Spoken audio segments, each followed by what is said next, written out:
Good morning, idol.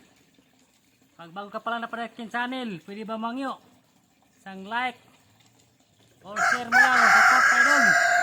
May malaking tulong po yan sa aking pamilya, idol. Ini bagong teknik na po to, idol. Organic fertilizer. Ito, abo. Ito po yung abo sa pag nagluto kayo ng saing tayo, sing gamit natin kasi kahoy. Ito po yung abo. Tatlong klase po natin i-mix natin dito, mga organic, idol. Ito po yung Rizal na binili natin, kunti na lang natira. Yung ginamit natin, 50 pesos po ito, idol. Half sack, pero ito lang natira, ang ginamit natin previous ating ginamit natin previous. Yan o. Yan. Ito po yung Rizal. Binili natin doon sa garden. I-mix natin ito sa abo. Hindi, idol, yung dumi sa manok. Naging lupa na siya, idol.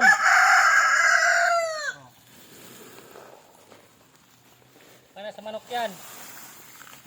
Hindi itong i-mix. Organic.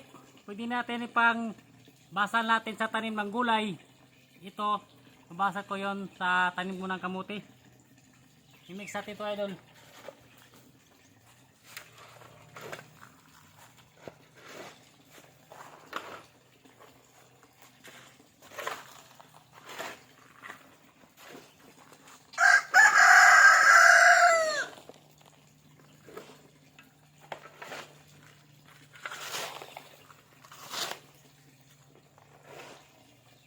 Ngayon, idol, mga kaibigan, yung tanim natin gulay, hindi muna tayo makapokus sa gulay ngayon.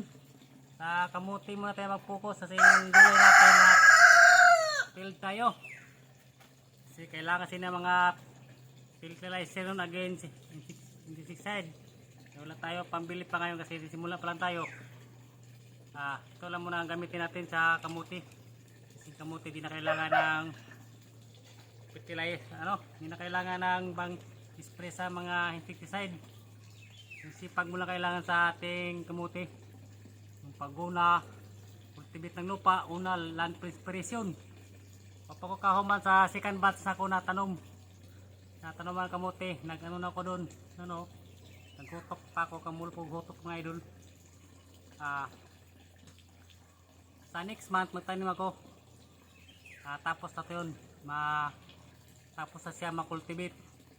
Nudling po ginawa natin. Kaya makultivate yung lupa bago natin tataniman. Kaya malambot yung lupa tataniman natin, idol.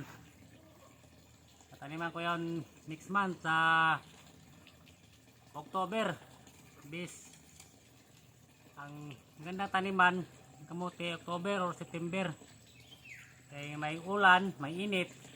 Kasi kung puro init, talagang summer, sabi nila sa mga ibang farmers, ambis tanim daw Marso, ay tag-init yan.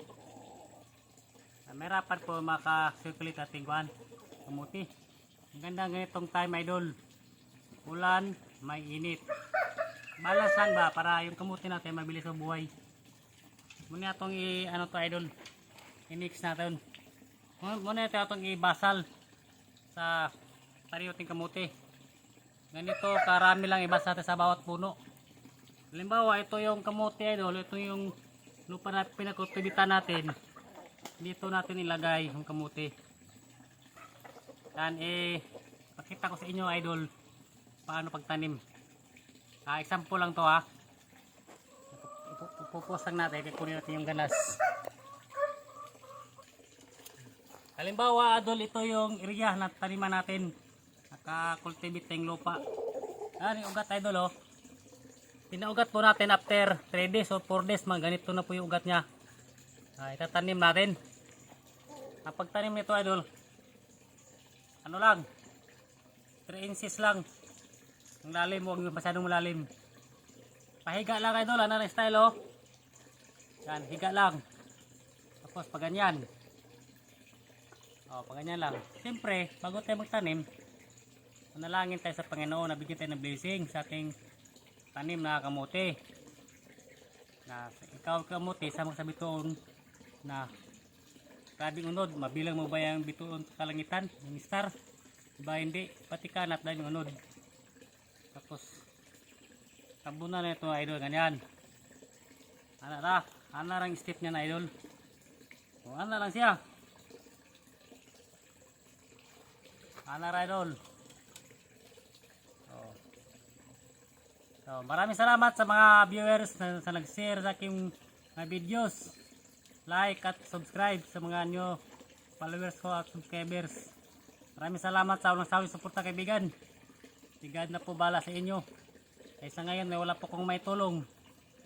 Ang may tulong ko lang sa inyo ngayon ay pag-share sa mga video nyo na pag nakapunta ko sa mga bawat channel nyo mga idol.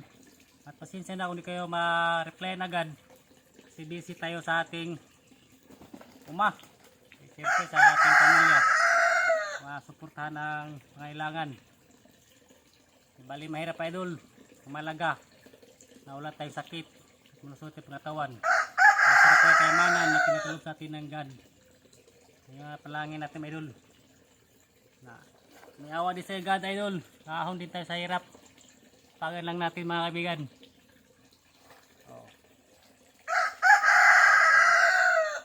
Yan yung magtanim idol.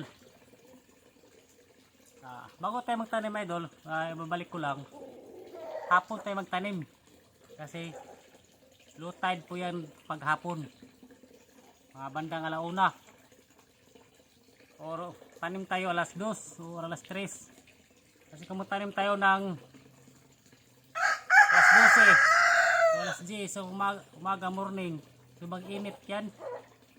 Yung dahon na kamote ano ba, para di po siya masubang init. Tanim tayo, tapos pag nagtanim tayo dapat tuloy-tuloy, walang interval. Hindi mo laktawan, tanim kayo nubos, hindi, dapat tuloy-tuloy hanggang sa matapos.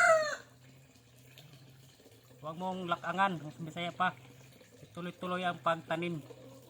Kaya naman tayo ko inatawag na paglihi ng tanom. Para maraming unod, hindi mo nang lihian. Ito ang sinasabi ko sa iyo ng lihi, sumundahan ka sa Panginoon. Muna yung number 1. Nandito lang idol. Yun lang sa sunod, bibigay ko sa iyo ng tips. Paano pagtanim ng marami para dami sang unod. Sabi sa soul.